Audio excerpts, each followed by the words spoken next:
A esta hora, la Asamblea Nacional debate en segunda instancia el proyecto de reforma tributaria con cambios menores al proyecto original del Ejecutivo, que busca recaudar aproximadamente 1.900 millones de dólares. Vamos con Freddy Paredes hasta el Palacio Legislativo para conocer más detalles. Hola Freddy, adelante. Hola, ¿qué tal compañeras, amigos televidentes? Muy buenas tardes. En efecto, se inició sobre las 12 del mediodía el segundo debate del proyecto de reforma tributaria, sobre el cual hay una suerte de consenso para que este día no proceda la votación y esta se la postergue para seguir alcanzando consensos y ver cómo se clarifican los votos. En cuanto a la votación, podemos advertir que dependerá básicamente de la voluntad del bloque legislativo de Pachacutic en función de qué número de legisladores se adhiera a una u otra posición. Esto es lo que ocurre en la Asamblea Nacional y nosotros lo captamos en el siguiente informe. Las posiciones están divididas y los votos son inciertos a favor o en contra de la reforma tributaria. El gobierno, junto a los independientes, la izquierda democrática y una fracción de Pachacutic, apoyan la reforma y están frente a UNES, el Partido Social Cristiano y otra fracción de Pachacutic. Nosotros vamos a procurar votar en bloque.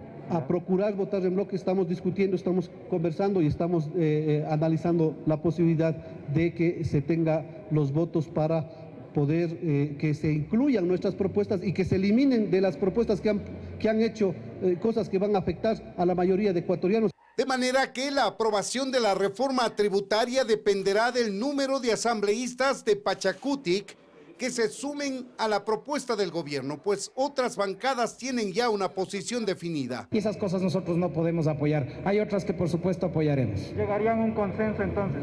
Eventualmente se puede llegar a un consenso siempre y cuando no se insista en esto. Los socialcristianos, aunque se oponen a nuevos impuestos y a las contribuciones especiales que plantea la ley, sostienen que votarán por otros artículos y plantean que la votación sea por bloques para poder salvar a algunos de ellos. Depende cómo vaya, si va a través de bloques, yo creo que es importante hacerlo porque hay temas positivos, como lo menciono. El Partido Social Cristiano y Aliados nunca apoyará por nuevos impuestos para el país.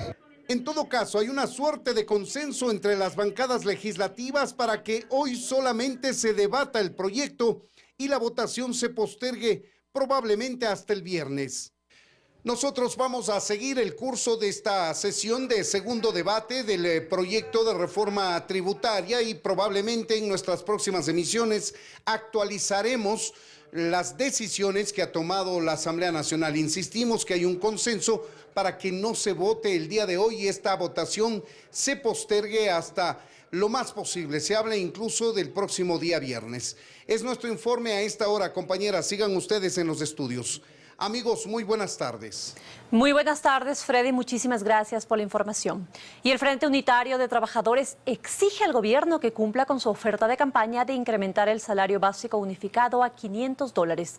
Paul Coello, desde la capital, nos tiene más detalles sobre el tema. Hola, Paul, muy buenas tardes. Adelante, por favor. Compañeras, ¿qué tal? Amigos, buenas tardes. Así es, contarles que esta mañana el Frente Unitario de Trabajadores rechazó contundentemente la propuesta de los empresarios de incrementar a $3 el salario básico unificado. Los sindicalistas sostuvieron que el gobierno debe cumplir con la propuesta de campaña de incrementar a $500 el salario básico unificado. Hablaron de la metodología de cómo podría ejecutarse en estos 4 años y nosotros tenemos un informe respecto al tema. Veamos. Como era de esperarse ayer en la reunión del Consejo Nacional de Salarios, las propuestas para el incremento del salario básico unificado para el 2022 no convencieron a ninguna de las partes que debaten el tema. Los empresarios llegaron con una propuesta de incrementar $3 el salario básico unificado. Hemos aplicado las variables que constan en un estudio de la Organización Internacional del Trabajo. No es que hemos presentado una posición, sino el resultado de un cálculo. ¿Cuál es el cálculo de esta fórmula que sacaron? Llega alrededor de $3. Los trabajadores de su parte sostienen que por la situación compleja que atraviesan miles de familias, el gobierno nacional debe cumplir con su promesa de campaña, que es incrementar el salario básico a $500 en estos 4 años. Entonces, lo que ofreció en campaña, que ha dicho el presidente Lasso, que han sido para los 4 años, nosotros decimos en 2, para luego ir estableciendo una política de acortar la brecha entre el salario y el costo de la canasta básica familiar. El procurador de la Confederación de Trabajadores Públicos y Privados del Ecuador sostiene que el debate debe centrarse en la metodología para llegar a alcanzar el incremento de $100 al salario básico unificado en estos 4 años. La metodología. En los primeros 6 meses 12.50 y en los siguientes 6 meses los otros 12.50 puede ser una alternativa. Los empleadores, en cambio, puntualizan que este incremento planteado por los trabajadores es una propuesta antitécnica y que lo importante ahora es generar y sostener el empleo fijo. Pero fundamentalmente tenemos que pensar en la gran masa de ecuatorianos, más de 5.700.000, que no tienen empleo, no tienen salario. Y allá debemos darle solución a los problemas. Para este 30 de noviembre habrá una última reunión. Si es que finalmente no hay un consenso entre los trabajadores y empleadores, será el Ministerio de Trabajo que defina cuál es el incremento al salario básico unificado para el 2022. En Quito, Paul Coello, 24 horas. Así es, para este 30 de noviembre habrá una nueva reunión donde los trabajadores y los empleadores llegarán con nuevas propuestas para ver si llegan a un acuerdo. Con esta información yo regreso a estudios, ustedes con más noticias. Amigos, buenas tardes. Buenas tardes, Paul. Muchísimas gracias para ti también. La falta de mantenimiento al parque automotor del que dispone la policía en el distrito Portete en Guayaquil complica los patrullajes en ese sector, uno de los más conflictivos del puerto principal. Vamos con Carlos Zacoto, quien nos cuenta más. Hola, Carlos. Sí, ¿qué tal, amigos? Muy buenas tardes. Nos encontramos en la unidad de vigilancia comunitaria de la Policía Nacional aquí en el distrito Portete, en el suroeste de Guayaquil, uno de los distritos más grandes del puerto principal. Solo aquí habitan más de 500.000 de personas. La Policía Nacional hace lo que puede con lo que tiene, pero hay un problema: el estado del parque automotor. Hasta el momento son varias las unidades que presentan inconvenientes y que están paralizadas. Les hemos preparado un reportaje al respecto. Adelante. Sucios, descuidados e inutilizados. Así permanecen varios vehículos de la Policía Nacional que deberían patrullar las calles en el distrito Portete en Guayaquil. Pero no. Están estacionados algunos desde abril, en las afueras de la unidad de vigilancia comunitaria de ese distrito, uno de los más conflictivos de Guayaquil, sobre el que incluso la Embajada de Estados Unidos en Ecuador ha advertido de los peligros de circular por la zona quienes desde ese país lleguen para hacer turismo en el puerto principal. Aquí habitan al menos 500.000 de personas. A cargo de la seguridad del distrito están 452 policías. En las calles, inseguridad latente. La delincuencia es pan de cada día. Está uno con los ojos mirando para todos lados, oiga. Wilson Torres es el jefe del distrito Portete. Dice que contrario a esa percepción, los robos en el sector han disminuido. No así las muertes violentas. En este año 57 muertes violentas. Tenemos una diferencia de más 18 muertes violentas. Asegura que los patrullajes son continuos, que han recibido 2 camionetas de parte del municipio, pero hay una realidad: los recursos son limitados. Si bien es cierto, no están al 100% operativos, pero estamos trabajando. Desde este distrito, en octubre pasado, se emitió una alerta a la comandancia de la zona 8. Se lo hizo a través de este informe en el que se detalla que el parque automotor se encuentra en mal estado en un 55%, por daños mecánicos y siniestros. Existe una falta de mantenimiento tanto preventivo como correctivo, se apunta, y por eso varios vehículos policiales se encuentran sin funcionamiento ni operatividad. Son más de 70 los vehículos a disposición de la policía en este distrito, entre camionetas, autos y motos. Al menos la mitad no se podría utilizar. Algunos de los patrulleros, unos pocos, logran entrar a reparación en uno de los concesionarios de una de las marcas automotrices, pero no son todos. Los de otra casa comercial, camionetas y motos, no pueden ser refaccionados ya que no tienen vigente contratos de mantenimiento. Hemos solicitado información a la Comandancia General de la Policía. Seguimos a la espera. Bien, se trata de un tema que incomoda a las autoridades y en el centro de esta problemática estaría la falta de presupuesto. Todo esto en medio del clamor de la ciudadanía por más resguardo, por más patrullaje, por más protección policial. Es lo que podemos informarles, compañeros. Seguimos con mucho más desde estudios. Buenas tardes.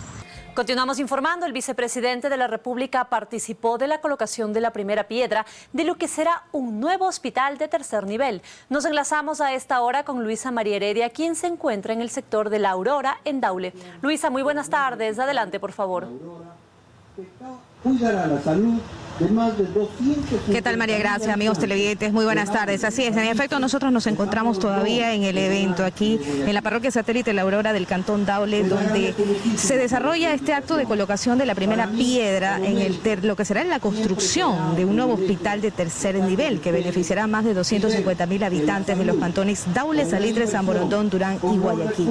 Lo que va de la mano con el Plan Decenal de Salud 2022-2032 que actualmente elabora el Ministerio de Salud Pública y que formula objetivos, estrategias, acciones e indicadores para, entre otras cosas, fortalecer la red integral de salud del Ecuador, que incluya las casas de salud públicas y privadas como esta. La infraestructura contará con 108 consultorios de consulta externa, 9 plazas de hospitalización ambulatoria, 6 pisos de hospitalización, servicios médicos, docencia, pues también busca calificarse como un hospital universitario cumpliendo los lineamientos de la Organización Panamericana de la Salud. La inversión prevista es de $30 millones entre construcción y equipamiento, además de la generación de más de 500 fuentes de empleo, según ha precisado el vicepresidente, que recién termina su intervención, resaltando incluso que esta obra viene a ayudar a suplir la necesidad de camas que hay a nivel nacional, según la media estimada por la Organización Mundial de la Salud.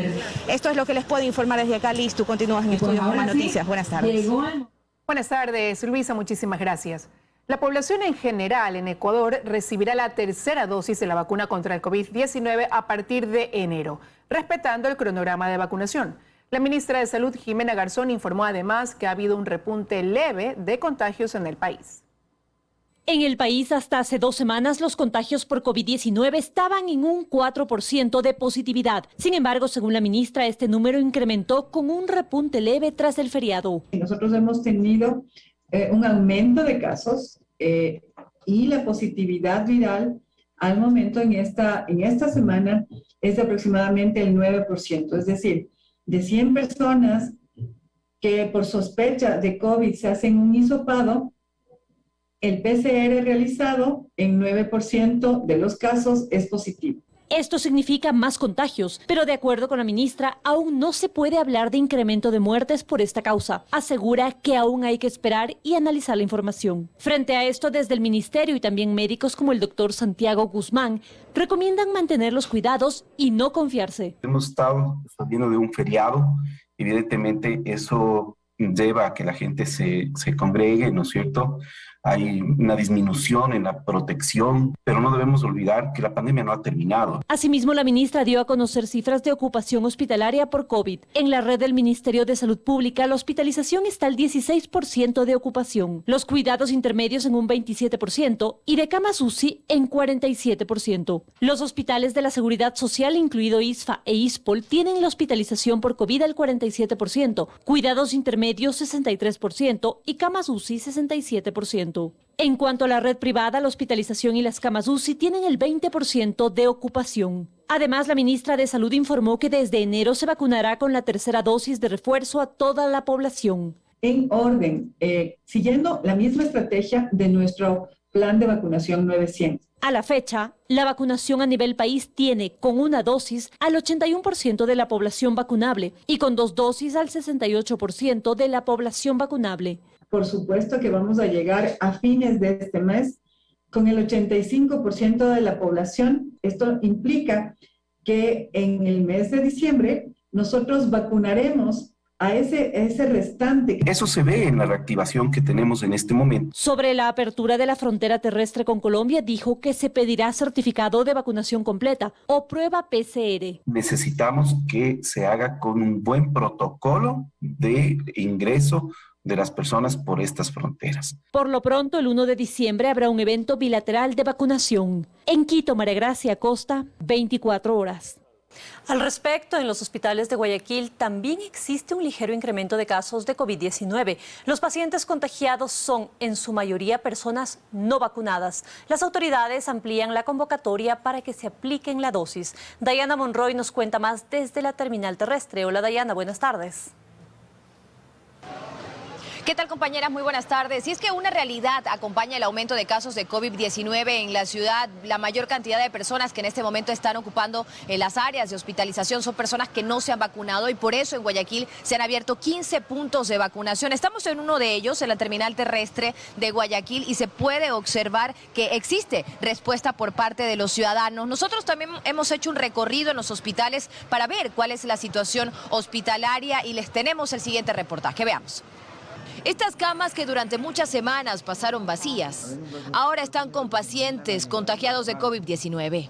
Si bien en el hospital del IES de Los Ceibos no han tenido que aumentar el número de camas disponibles, sí han percibido un incremento de casos de COVID. Ahora hay 20 pacientes en el área de hospitalización contagiados y de las 12 camas de la unidad de cuidados intensivos, 11 están ocupadas. La mayor cantidad de ellos son personas de 60 a 65 años de edad que no se han vacunado. Generalmente los pacientes que ingresan son pacientes que realmente no se han vacunado o que tienen esquemas de vacunación incompletos. Es lo que más prevalece. Seguimos nuestro recorrido en el Hospital del Guasmo, donde también dejan de sumarle días a la ocupación cero de pacientes de COVID, pues están volviendo a llegar, aunque en menor cantidad que en Los Ceibos. Hay 2 pacientes en hospitalización contagiados de COVID-19 y otros 2 en el área de emergencia. Nosotros tenemos un plan estructurado que va por fases. Esperemos que no, pero sin embargo, si llegaran este número de casos aumentara considerablemente, nosotros tenemos todo estructurado, tenemos planes para poder cubrir lo que se nos presentara. Y se repite la situación. Los pacientes hospitalizados son personas que no se han vacunado, que no han completado sus 2 dosis. Y la característica que tienen la mayoría es que es personas que no han completado el esquema de inmunización o en su defecto no están vacunados. Según el COE cantonal, la situación sanitaria pasó de 27 pacientes a 40 pacientes ocupando camas de unidades de cuidados intensivos de la red hospitalaria de la ciudad. La cifra de muertos pasó de 1 a 2. Por ello, en Guayaquil se apunta a la vacunación de quienes siguen negándose a aplicarse la dosis y que lamentablemente son quienes en su mayoría ocupan las camas de los hospitales. Según los datos del vacunómetro del Ministerio de Salud Pública, el 82.76% de la población de 5 a 80 años ya accedió a la primera dosis y el 71.2% ha completado el esquema con las 2 vacunas.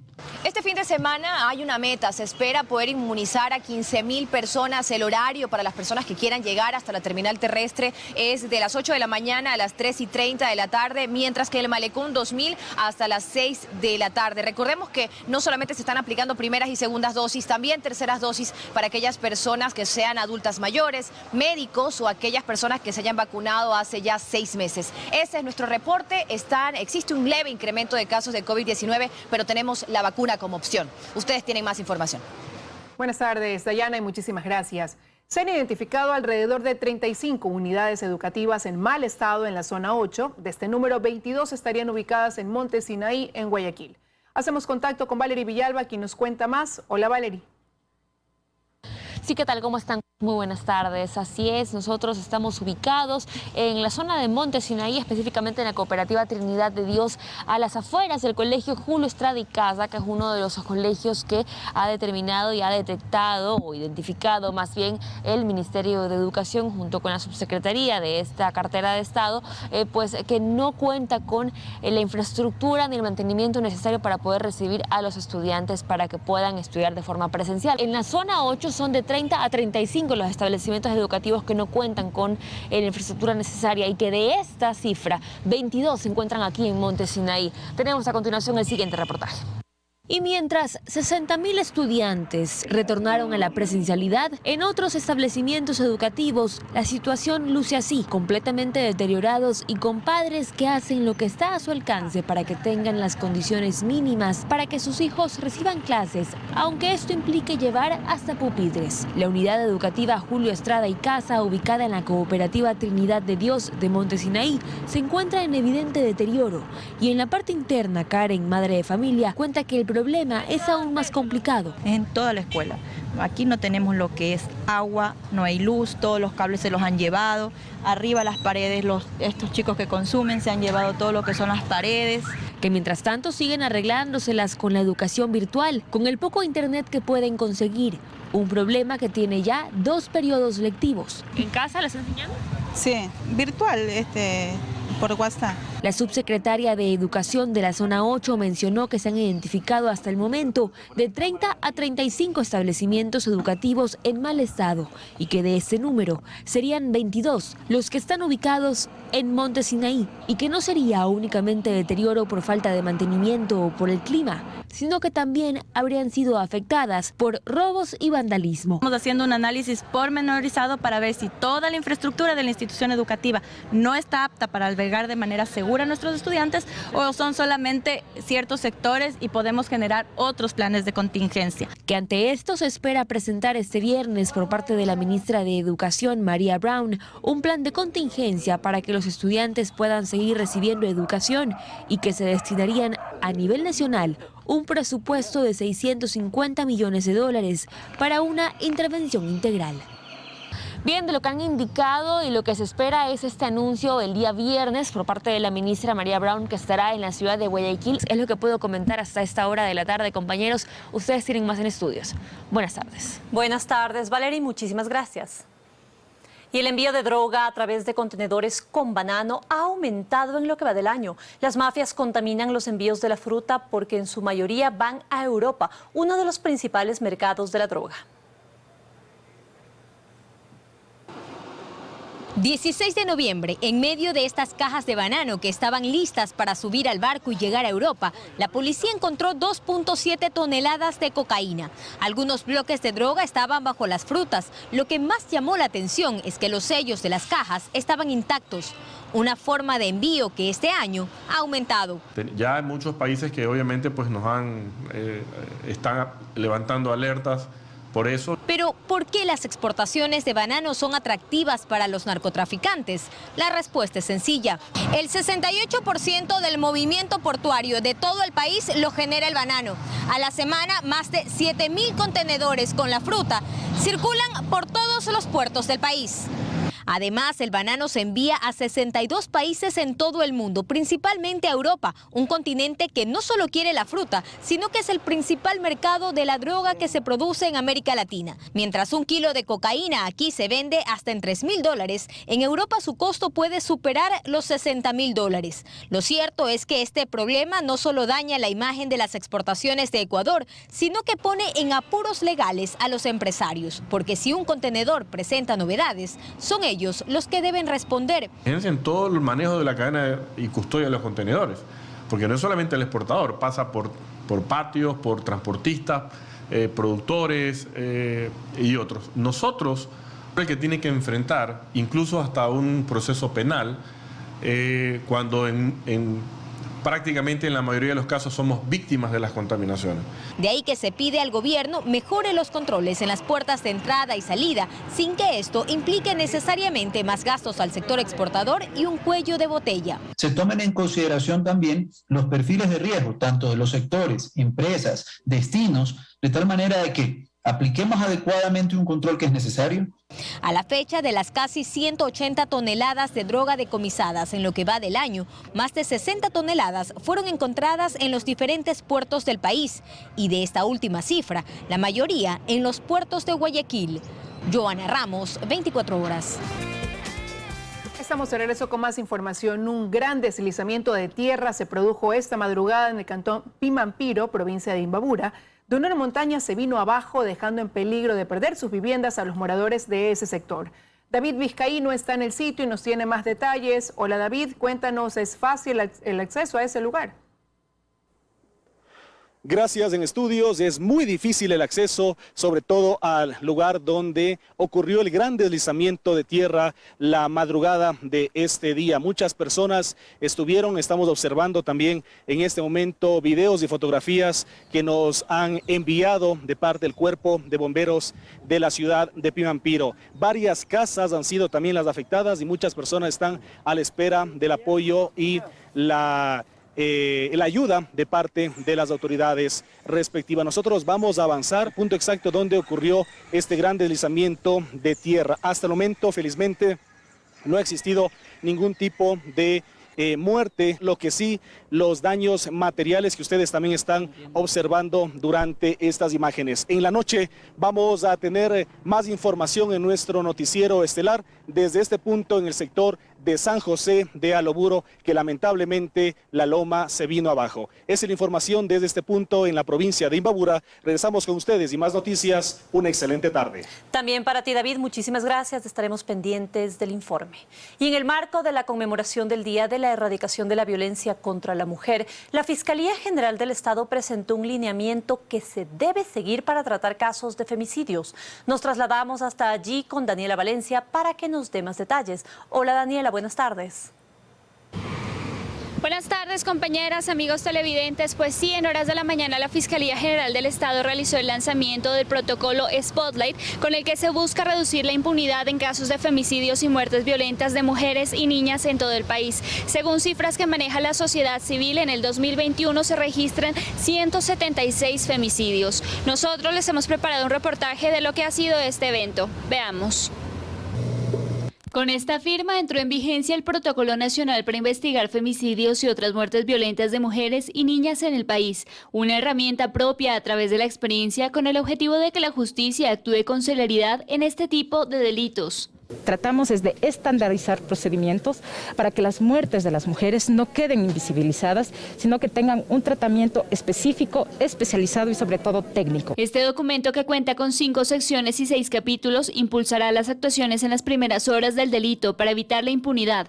Según cifras que maneja la Fiscalía General, entre 2014 y 2020 se registran 449 femicidios en todo el país. Las cifras que maneja la Alianza para el Monitoreo y Mapeo de Femicidios en Ecuador alcanzan los 833. Las estadísticas difieren, porque cuando no es tipificado como femicidio, aquellas muertes que tienen relación con niñas y son violentas no están siendo observadas en nuestras estadísticas. Además, el Ecuador es el tercer país con la tasa más alta de embarazos adolescentes, luego de Nicaragua y República Dominicana. Los datos alarmantes continúan y establecen que en el país 65 de cada 100 mujeres han experimentado algún tipo de violencia. En el país, una mujer pierde la vida de forma violenta cada 41 horas. De acuerdo a datos que maneja la sociedad civil, tan solo en 2020, aún por encima de la pandemia, se registraron 172 femicidios. El confinamiento aumentó el peligro para las mujeres, pues en la mayoría de los casos se vieron expuestas a convivir con el agresor. 46% de los femicidas están en el propio hogar. Son parejas, exparejas, amigos. De ahí que esta herramienta busca no solo que las entidades actúen para proteger a las víctimas, sino en crear conciencia e impulsar la prevención. En Quito, Daniela Valencia, 24 horas. De acuerdo a ONU Mujeres, cada año 87.000 niñas y mujeres son asesinadas de forma violenta. 14 de los 25 países con mayor índice de este tipo de delitos se encuentran en América Latina y el Caribe. Como le veíamos en el reportaje, Ecuador no es ajeno a esta realidad. Esto es lo que les podemos compartir al momento. Regresamos con ustedes a estudios que tienen más noticias. Una excelente tarde. Una excelente tarde también para ti, Daniela. Muchísimas gracias. Y precisamente este jueves 25 de noviembre se conmemora el Día Mundial de la Eliminación de la Violencia contra la Mujer. Un problema que en el país en los últimos 7 años ha dejado una cifra de víctimas alarmante.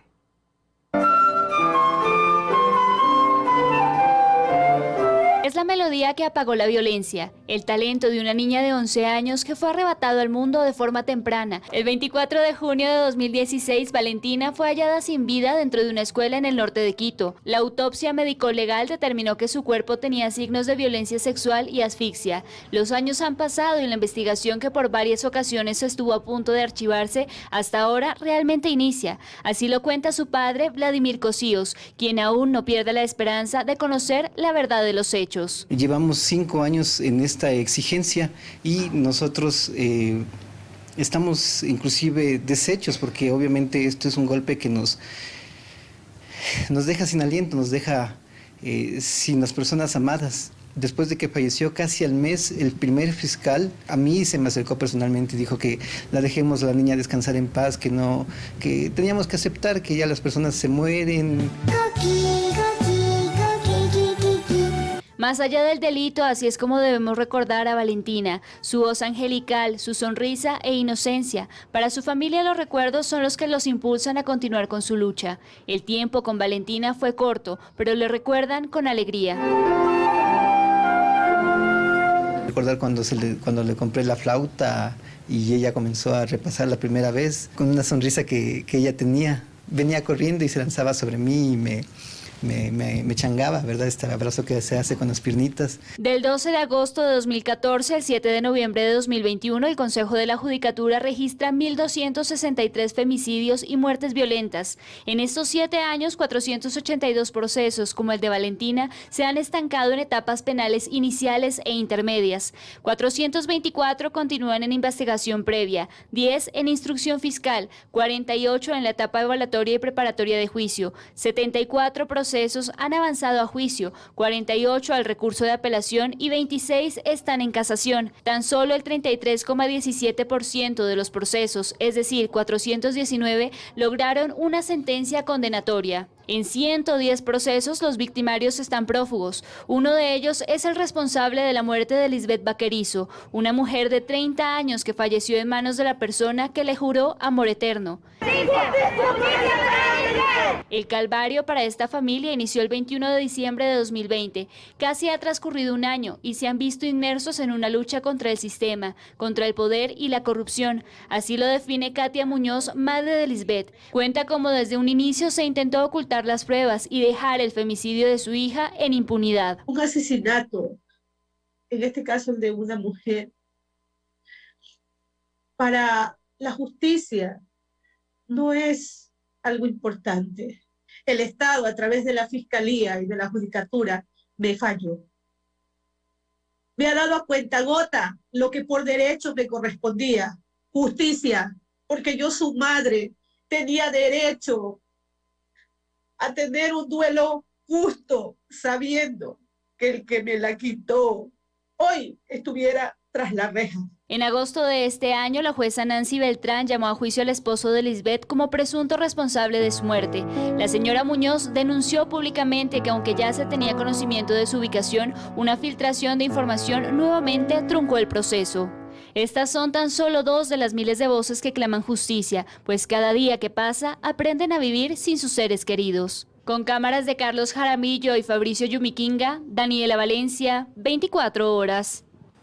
Transportistas piden subir el costo del pasaje a 40 centavos en Guayaquil. Por su parte, la alcaldesa de la ciudad aseguró que no habrá ningún incremento mientras no mejoren el servicio.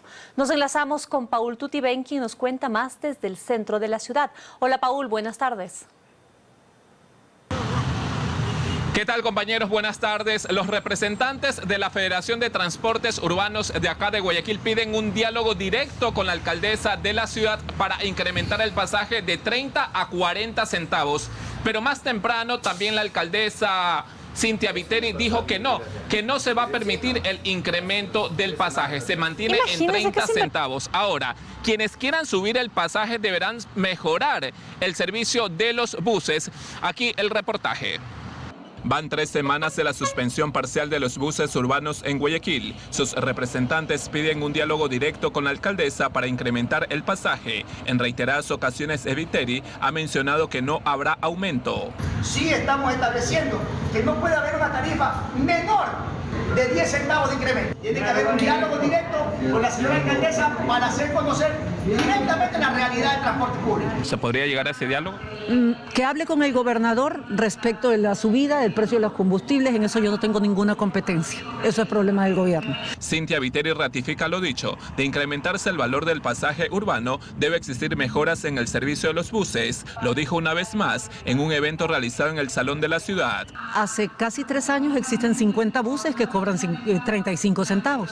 Esos buses cobran más porque dan un mejor servicio. Nadie paga por lo mismo más, ni por maltratos, ni por buses sucios, ni por falta de atención cordial cuando sube la gente. Según los representantes de las cooperativas, la paralización parcial del 50% de las unidades se da por la crisis que atraviesan. La alcaldesa da una opción como incentivo para que ellos mejoren el servicio y poder así subir el pasaje máximo a 35 centavos.